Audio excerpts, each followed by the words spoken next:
다니엘서의 주제는 하나님께서 하셨다라고 하는 이야기를 할 수 있습니다. 한 나라가 세워지게 하시는 것, 또 한 나라가 무너지게 하는 것, 이 모든 것이 하나님께서 하셨다라고 말할 수 있습니다.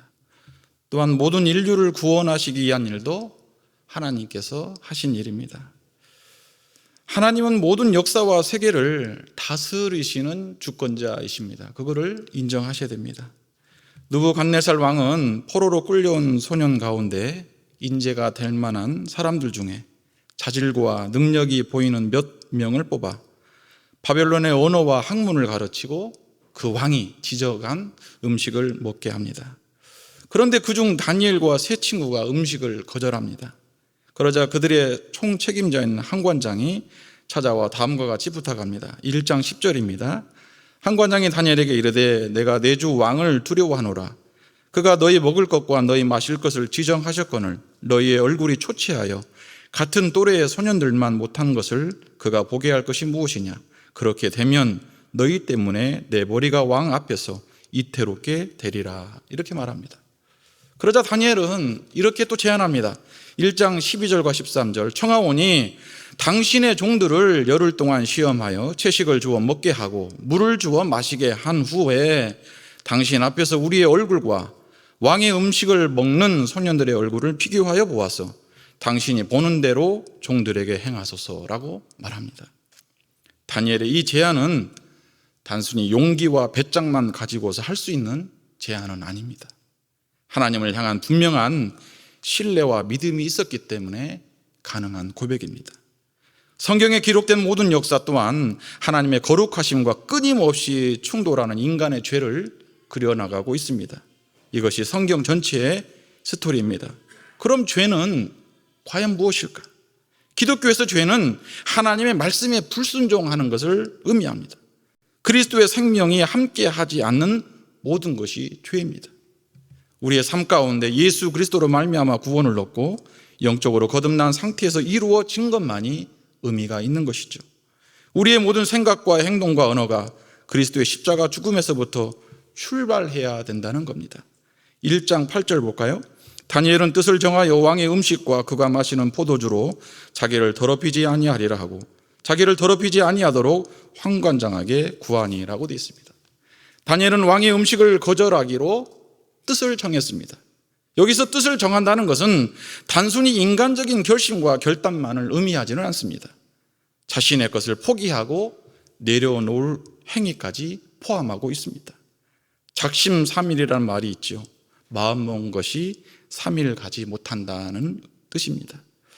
약하니까 날마다 결단하고 또 실패합니다.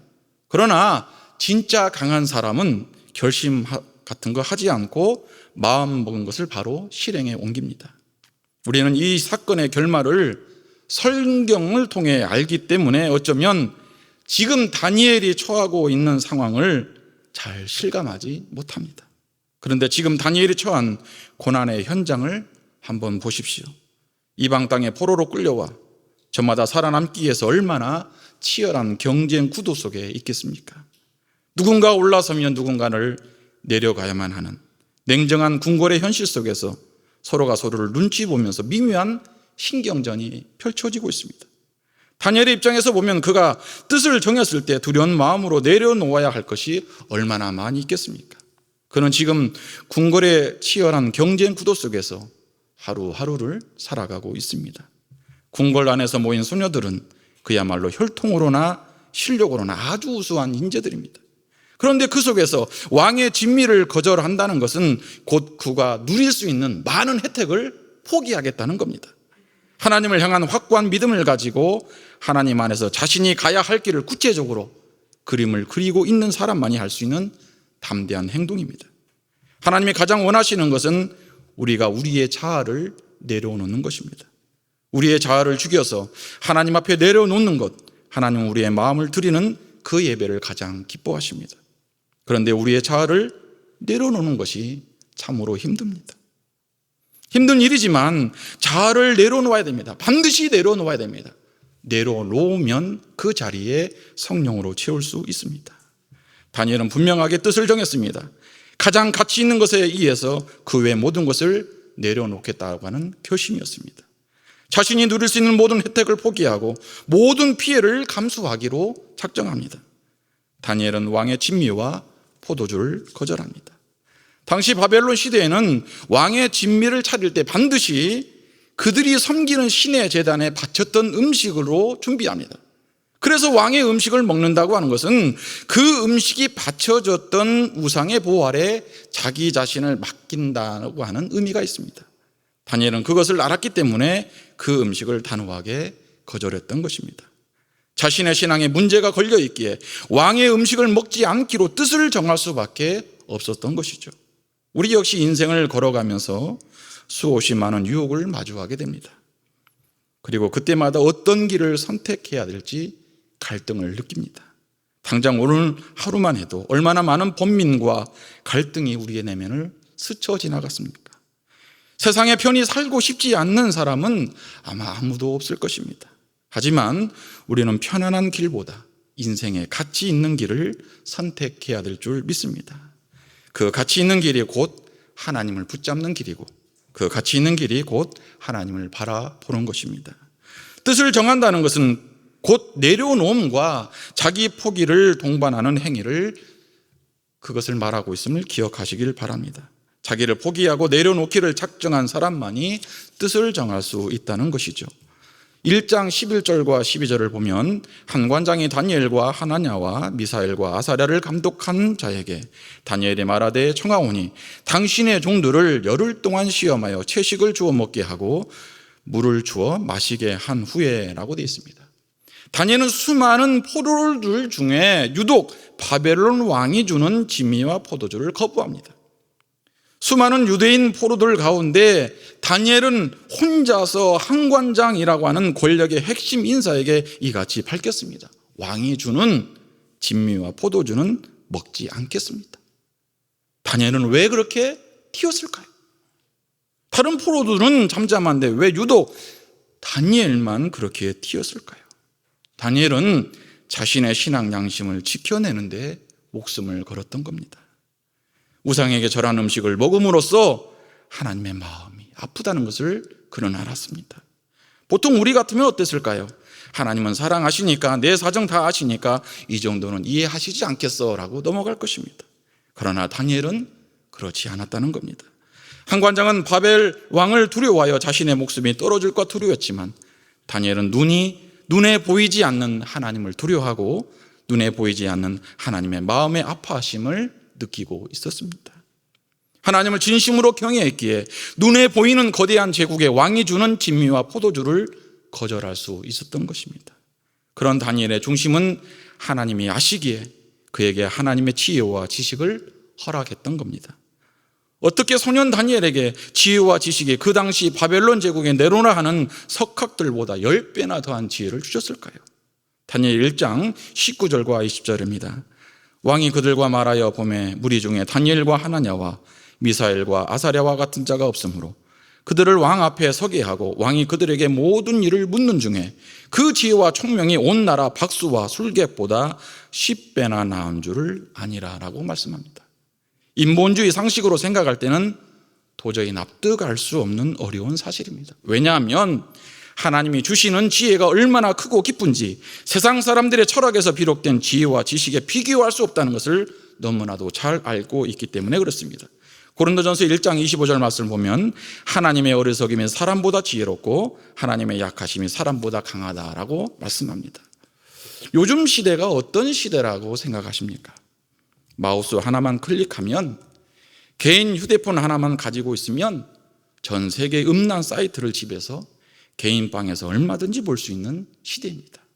얼마든지 음란물을 접할 수 있는 시대라는 거죠. 아무리 막으려 해도 보겠다는 마음만 먹으면 막을 도리가 없다는 결론이 나옵니다.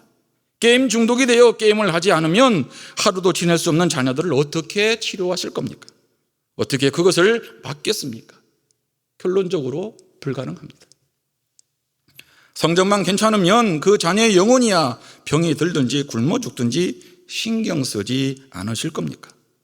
성공, 지향의 인본주의 방식으로 양육받고 자라난 학생들에게 과연 이 시대에 다니엘을 기대할 수 있을까요? 한번 생각해 보십시오. 만약 다니엘이 인본주의 교육을 받고 자랐다면, 그가 하나님의 영광을 위해 바벨론이라는 강대 최강국의 왕이 주는 진미와 포도주를 목숨을 걸고 거부할 수 있었을까요? 눈에 보이지는 않지만 분명하게 살아계시는 하나님을 기쁘시게 하기에 눈에 보이는 강대국의 왕이 주는 음식을 어떻게 거절할 수 있겠습니까? 여러분, 이 시대에 다니엘처럼 서기를 원하십니까? 그렇다면 인본주의 교육 방식을 철저하게 버리고 신본주의 교육 방식을 채택하여 눈물로 기도하며 주님의 말씀으로 주님의 사랑에 매여 살아가시기를 예수님 이름으로 축복합니다. 예수 그리스도를 소유한 백성들은 이미 예수님 한 분으로 충분합니다. 왜 공부합니까? 왜 그렇게 열심히 일하십니까? 하나님을 기쁘시게 하고 영화롭게 하기 위해서 공부하고 일하는 거 아닙니까? 정말로 하나님을 믿으십니까? 그렇다면 대충대충 살지 마십시오. 그리스도인답게 매일매일 하나님과 친밀한 교제를 가지시고 5분이든 10분이든 하나님과의 교제 시간을 가지십시오. 목마른 사라스스미 시냇물을 찾듯이 하나님의 은혜를 간절히 사모하고 그것을 간구하십시오. 사탄의 공격으로부터 지켜달라고 보호 기도를 잊어서는 안 됩니다. 내가 지금 하나님께 기도할 수 있는 것만으로도 감사한 이름을 잊어서는 안 된다는 겁니다. 하나님이 주신 시간이고 하나님이 주신 기회이니 그 시간들을 잘 가꾸시기를 축복합니다. 오직 예수님께서 주신 감동이라면 말씀에 순종하시기를 바랍니다. 진정으로 자신의 마음이 바뀌는 것이 중요합니다. 바뀐 척 하는 것은 너무나도 부담스럽고 힘이 듭니다. 죽은 척 하는 것 자체가 서로 힘들게 합니다. 하나님을 존경하는 척, 하나님의 말씀에 순종하는 척, 하나님을 사랑하는 척 정말 힘듭니다. 안 그렇습니까? 나만 모르는 것 같아 보여도 말을 안 해서 그렇지 모두가 합니다. 이것이 인간의 경험하는 한계입니다. 죽은 척 하는 것과 진정 말씀대로 사는 차이는 사람들에게 보상을 찾으려 하지 않습니다. 결과는 나 자신을 하나님께 전적으로 맡기는 겁니다. 매 순간마다 지금도 살아서 역사하시는 예수님을 바라보시며 주님을 간절히 찾기를 소망합니다.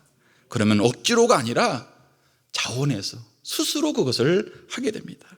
그렇게 되어지면 나도 살게 되어지면 이웃도 살게 되고 교회도 살 수밖에 없습니다. 성령 하나님은 우리 마음속에 빛으로 오셨습니다. 예수님의 마음, 우리들의 평안과 기쁨, 사랑을 품어주십니다. 우리가 예수님을 믿으면 우리만 거듭날 뿐 아니라 우리의 주변의 모든 사람들의 인간관계가 거듭나집니다. 이 거듭나는 인간관계의 핵심은 순종과 사랑입니다. 하나님과 인간과의 관계이기도 합니다. 죄인이었던 나 자신이 누군가를 통해서 교회를 나오게 되어졌고 예수님을 믿게 되었습니다. 구원의 은혜를 받게 되는데 이러한 단계를 제1의 영적 체험 단계라고 봅니다. 이런 단계는 예수님을 잘 모르지만 내가 죄인이었고 죽을 수밖에 없었던 내가 의롭다고 여김을 받은, 의롭다고 칭함을 받는 단계, 즉 구원이라고 하는 단계에 진입하는 단계입니다. 이런 분에게는 특징이 있죠. 항상 기분이 좋습니다. 그리고 희락의 영을 통해서 싱글벙글 웃습니다. 아이 뭐가 그렇게 좋아서 웃어? 아 그냥 좋아. 이렇게 싱글벙글 웃습니다. 그리고 예배 시간이 즐겁습니다. 찬양하는 것이 기쁩니다. 강단에서 설교하는 목사님의 말씀이 꿀 같습니다.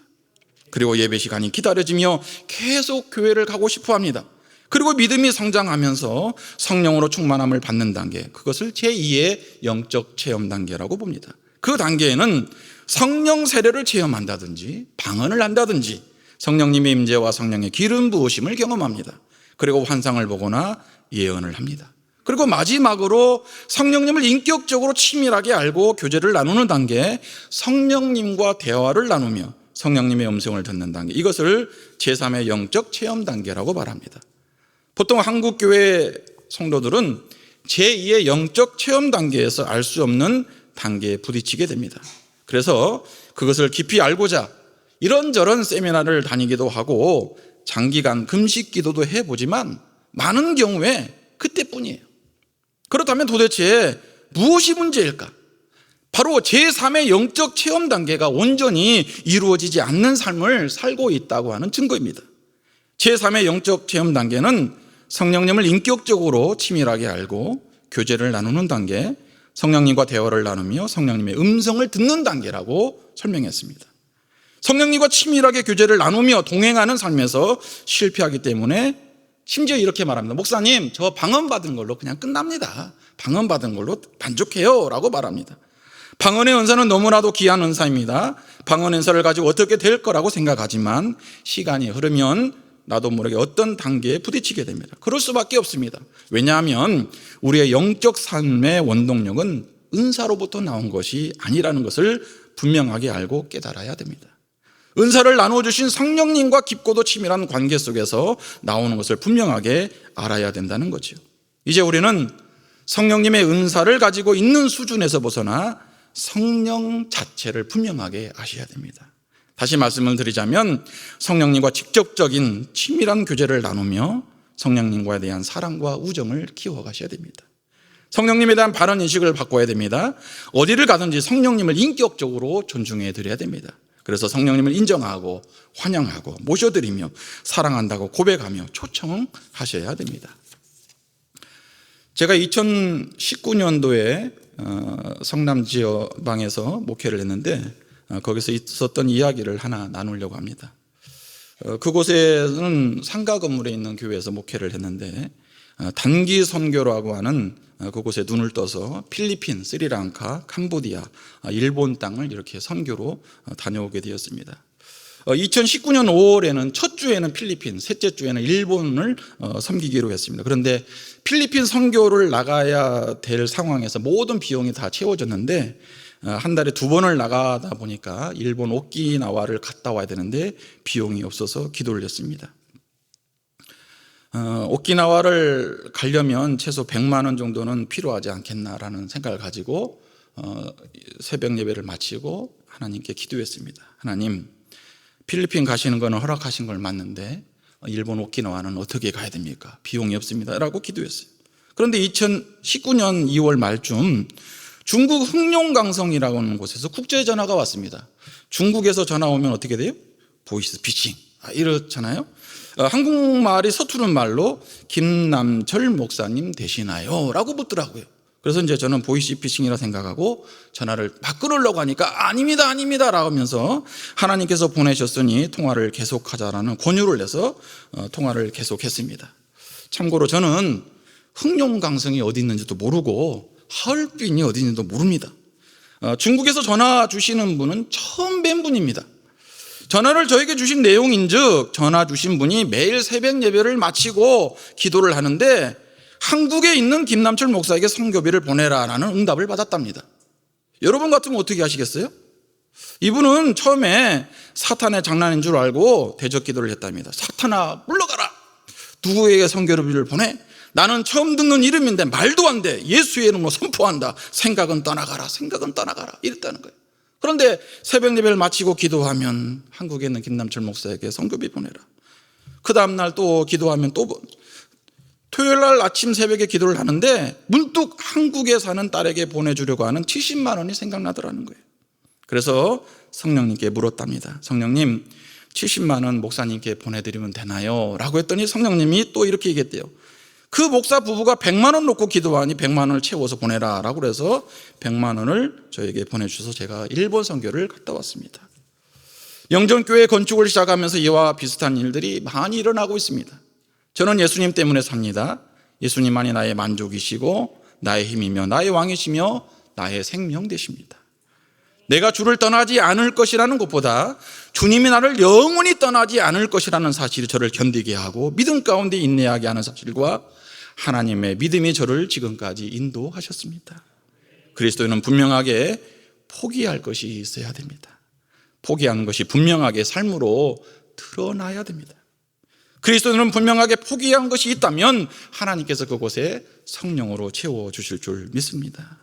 절박한 상황에서도 여호와 하나님이 여전히 나의 하나님이 되시고 그 하나님을 의식하고 사랑하고 있음을 보여줘야 됩니다. 믿음으로 보여주셔야 됩니다. 그가 자신이 믿음으로 살고 있음을 주님 앞에 보이고 싶었던 겁니다. 이것이 다니엘이 가지고 있었던 믿음입니다. 이 시대를 사는 그리스도인들은 우리가 살아내고 있음을 어떤 모양으로든 세상 속에서 표현하고 보여줘야 됩니다. 이제는 그런 시대가 돼버렸습니다. 도대체 그리스도인의 정체성은 무엇입니까? 왜 목숨을 걸고 믿음 생활을 해야 하는지, 우리는 세상 사람들처럼 좋은 직장에 들어가서 높은 보수를 받고 아주 영특하고 수준이 높고 뛰어난 배우자를 만나고 호화스러운 집과 고급스러운 자동차를 소유하며 느긋하게 세상을 즐기며 살도록 지어낸 존재가 아닙니다. 예수님은 우리에게 세상에서 좀 더 넓은 아파트를 살고 고속 승진을 돕기 위해서 이 세상에 오셔서 십자가에서 지신 것이 아닙니다. 예수님은 우리 청년들이 좋은 대학에 입학하도록 도와주시기 위해서 이 땅에 오신 것이 아니라는 것입니다. 예수님은 우리들이 가진 욕망을 대리 충족시켜주는 대상도 아닙니다. 그리스도는 지금 살아서 역사하시는 하나님의 자녀들입니다. 우리가 하나님의 자녀된 이유는 하나님을 평생 찬양하며 하나님께 영광을 돌리기 위해서 하나님의 자녀가 된 것입니다. 내 삶을 윤택하기 위해서 지어진 존재가 아니라 하나님의 위해 살라고 창조되었다는 것을 인정하시기를 바랍니다. 나의 죄로 인해 죽을 수밖에 없는 나를 위해 죽으신 예수님, 그분의 핏값으로 나를 사신 하나님의 사랑에 대한 감사에 비롯된 자발적인 의무입니다. 이 감사함이 없다면 그리스도인으로서 삶을 힘겨울 수밖에 없다는 거예요. 부모님의 눈물의 기도만이 자녀를 변화시킬 수 있는 유일한 방법입니다. 자녀가 잘 때 자녀의 이마에 손을 얹고 눈물로 기도해 보십시오. 그렇게 되면 자녀는 부모의 말을 순종할 수 있습니다. 부모의 눈물의 기도를 보시고 하나님 부모에게 주신 가정 내 영적 권위를 새롭게 회복시켜 주시며 자녀의 마음까지도 바꾸어 주십니다. 영적 권위는 목소리가 크다고 해서, 돈이 많다고 해서 생겨지는 것이 아닙니다. 영적 권위는 하나님께서 부모님들에게 준 특별한 선물입니다. 우리가 하나님의 사람인 것을, 우리가 믿음의 사람이라는 것을, 하나님이 우리를 다스리는 분이시는 것을 여러분의 삶으로 보여주시기를 부탁을 드립니다. 지금 우리에게 주어진 현실에서 우리가 살아있음을 희생과 절제를 통해 보인다면 그것이 곧 하나님 자녀됨을 드러내는 길입니다. 요한복음 1장 12절 말씀, 영접하는 자 곧 그 이름을 믿는 자들에게는 하나님의 자녀가 되는 권세를 주셨으니라고 말합니다. 여러분, 하나님의 자녀로서의 권세를 누리며 살기를 주님으로 부탁을 드립니다. 양보와 타협하지 않으면 도저히 살아남을 수 없을 것 같은 이 천박한 세상에서 우리는 어떻게 영적으로 승리해야 할까요? 이제 마음을 분명하게 정해야 됩니다. 뜻을 정하셔야 됩니다. 비록 조롱을 받을지라도 예수 그리스도만이 내 인생의 주인이라는 고백을 어떤 모양으로든지 보여주며 믿음으로 드러내셔야 됩니다. 미세해 보이는 모습일지라도 살아있는 하나님의 믿음의 사람들의 모습을 보여주셔야 됩니다. 세속이라는 거대한 어둠 앞에서 무엇을 해야 할지 몰라 정말 답답하지만 그럼에도 불구하고 무엇이든지 하지 않을 수 없어서 뜻을 정해야 하는 그 행동이 바로 살아있음을 증거하는 겁니다. 우리는 수만 가지 이유로 왜 하나님의 말씀대로 살 수 없을까를 말할 수 있습니다. 사실 어떻게 사는 것이 하나님을 위한 삶인지, 하나님의 뜻에 맞는 삶인지를 잘 모릅니다. 저희 가족은 아내와 두 아들이 있습니다. 첫째 아들은 24살인데 육군 21사단 대대 군종병을 전역하고 신학교를 복학하여 지금 신학 공부를 하면서 경기도 성남에서 교육준사로 사역을 합니다. 둘째 아이는 22살인데 신학생이면서 이제 군 입대를 준비하고 있습니다. 부족한 저를 보면서 자녀들이 아버지처럼 목사가 되겠다고 선교사로 꿈을 꾸고 있습니다. 생각이 나시면 기도해 주시기를 부탁합니다. 자신 스스로가 그 길을 선택했습니다. 저는 2019년 11월 영전교회를 부임했습니다. 영전교회는 47년이라는 역사 속에 있습니다. 47년 동안 소수의 성도가 지금까지 지켜왔고 또한 기도하면서 달려왔습니다. 수십 년간 건축 헌금을 모아 성전 부지 300평을 4,500만 원에 매입했습니다. 그리고 200평은 사택을 소멸해 주는 조건으로 전주이시 종친에서 200평을 기증받았습니다. 새로운 도약을 향해 새 성전 건축을 위해 한 걸음씩 전진하고 있습니다. 영전교회를 부임하여 기도하던 중에 저와 성도들에게 새 성전 건축에 관한 비전과 꿈을 주셨습니다. 추운 겨울에는 난방기 없이 예배를 드렸으며 무더운 여름에는 시원한 에어컨이 없이 예배를 드렸습니다. 제가 기도하던 중에 교회 좌측 구석에 냉난방기가 보였습니다. 그곳에서는 이제 여름이면 겨울용품을 보관하고 겨울이면 여름용품을 보관하는 이게 장이 있었습니다. 그런데 냉난방기가 보여서 성령님께 물었습니다. 성령님, 왜 냉난방기가 보이나요? 라고 했더니 냉난방기를 설치할 것이라는 감동이었어요. 그래서 문득 생각나기를 냉난방기를 설치하면 이것을 교회를 리모델링하면 좋겠구나 라고 해서 성령님, 그러면 이 교회는 리모델링하면 되나요? 물었더니 새 성전 건축을 하고 이곳은 주차장으로 될 것이다 라는 감동이었어요. 현재 그 자리에 냉난방기가 설치되어 있습니다. 영정교회 건축은 모든 것이 하나님께서 주신 감동대로 진행되고 있습니다. 재정이 전혀 없는 가운데 건축원금을 충당하기 위해서 선교 물품을 판매하였고 지인 목사님들로부터 조금씩 보내주신 건축원금을 모아서 행정에 관한 재반 처리를 하고 설계 도면과 토목 설계를 의뢰하던 중 하나님께서 건축에 관한 말씀과 또 다른 감동을 주셨습니다. 건축에 관한 말씀은 역대상 28장 20절과 21절입니다. 또 그의 아들 솔로몬에게 이르되 너는 강하고 담대하게 이 일을 행하라. 두려워하지 말며 놀라지 말라. 내가 여호와의 성전 공사의 모든 일을 마치기까지 여호와 하나님 나의 하나님 너와 함께 계시사 내게서 떠나지 아니하시고 너를 버리지 아니하시리라.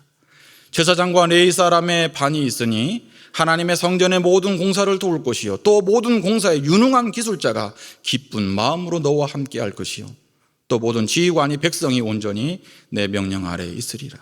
예배 시간마다 성도들이 이 말씀을 붙잡고 기도하고 있습니다. 그리고 하나님의 역사를 기대하고 있습니다. 또 하나 주신 감동은 장로가 건축을 진행할 것이라고 하는 감동이었어요. 그래서 어떤 장로님을 만나야 될지 기도하던 중에 지인 목사님 소개로 김승구 장로님을 만나게 되었습니다. 작년 2021년 11월 25일 목요일부터 교회 건축 공사를 시작하여 현재 기초 공사를 마치고 H빔 공사까지 마쳤습니다.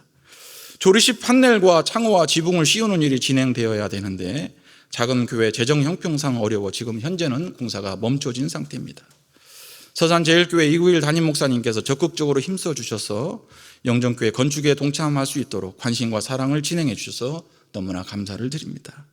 또한 모든 성도님들의 관심과 사랑으로 영정교회 건축이 아름답게 진행되어져 갈 수 있도록 함께 기도해 주시기를 부탁을 드립니다.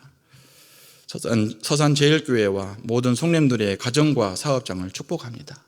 하늘의 문이 활짝 열려 능력의 기도자가 되시며 모든 기도 제목들이 반드시 응답되시기를 간절히 축복합니다.